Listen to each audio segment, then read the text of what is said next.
अस्सलाम वालेकुम। हर्बलिस्ट मोहम्मद फयाज आप लोगों की खिदमत में हाजिर है। What is the benefits of pomegranate? अनार खाने के क्या फ़ायदे हैं? अनार कौन कौन से लोग खा सकते हैं और कौन से नहीं खा सकते? सबसे मैं पहले बता दूं कि एक अनार 100 बीमार, यानी कि एक अनार जो है वो 100 बीमारियों का इलाज करता है। अब अनार के मैं बेनिफिट्स बताऊं। एंटी कुदरती एक्सीडेंट होने की वजह से ये एंटी ओबेसिटी है, मोटापे को कम करता है। सेकंड, ये ब्लड की सर्कुलेशन को बढ़ाता है, ब्लड को पतला करके इसको घुमाता है तमाम ऑर्गन्स में, तमाम उज़लात में, तमाम असाब में ये खून पहुंचाने का काम करता है। और नंबर 3, ये कॉन्स्टिपेशन के लिए बड़ा बेहतरीन है। जिनको कॉन्स्टिपेशन होती है उनके लिए बेहतरीन है।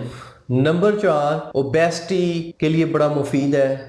नंबर 5, ये हाई ब्लड प्रेशर के पेशेंट के लिए बड़ा ज़बरदस्त है कि ये वेन्स की ब्लॉकेज को खोलता है, दिल की पंपिंग को अच्छा करता है, जिससे ब्लड प्रेशर एक नॉर्मल हो जाता है। हार्ट एंजाइटी और टेंशन के लिए बेहतरीन है। जो एंजाइटी और डिप्रेशन के पेशेंट रहते हैं, देखिए जब यहाँ तक खून सही तरह सप्लाई नहीं होगा, पहुंचेगा नहीं, तो आप डिप्रेस ही रहेंगे। देखिए जी, नमाज जो है वो डिप्रेशन का एक बेहतरीन ट्रीटमेंट है। अब उसमें क्या है कि जब आप सजदे की हालत में जाते हैं, आपका ब्लड आपके दिमाग तक ठीक तरह से सप्लाई हो रहा होता है, आप अपने आप को हशाश बशात और बड़ा पुरसकून महसूस करते हैं।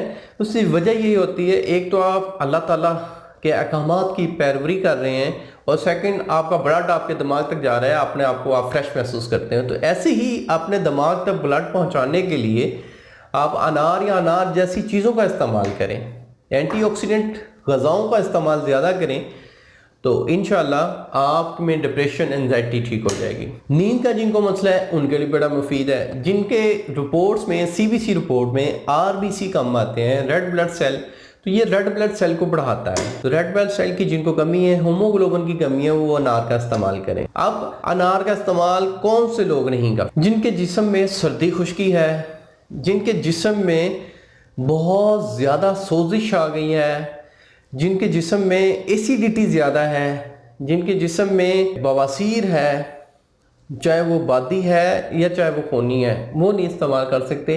या जिनका वेट बहुत ही कम है, मतलब कि बिल्कुल वो सूखे हैं, वो अनार का इस्तेमाल करेंगे तो उनके लिए नुकसान होगा। तो अनार का इस्तेमाल वो लोग भी कर सकते हैं जिनको अल्सर वगैरह है, स्टमक का अल्सर है, एच पॉली है, उनके लिए बेहतरीन है, वो अनार खा सकते हैं। तो डेली अगर आप एक अनार अपनी ग़िज़ा का हिस्सा बनाएं, तो इससे आप, जो मैंने पहले आपके साथ डिस्कस किया है, उन सब चीज़ों से बच सकते हैं, आपके लिए मुफीद होंगी। तो इसके हवाले से और कोई आपने कोई सवाल करना है तो कमेंट्स में पूछें, इंशाल्लाह उस पर वीडियो बनाई जाएगी। और मैं कोशिश करूँगा कि जल्दी लाइव आने की, तो आपका कोई भी सवाल होगा तो मैं इंशाल्लाह उसका जवाब दूँगा। अल्लाह आपका हामी नासिर हो। शुक्रिया, जज़ाकल्लाह। अल्लाह हाफिज़।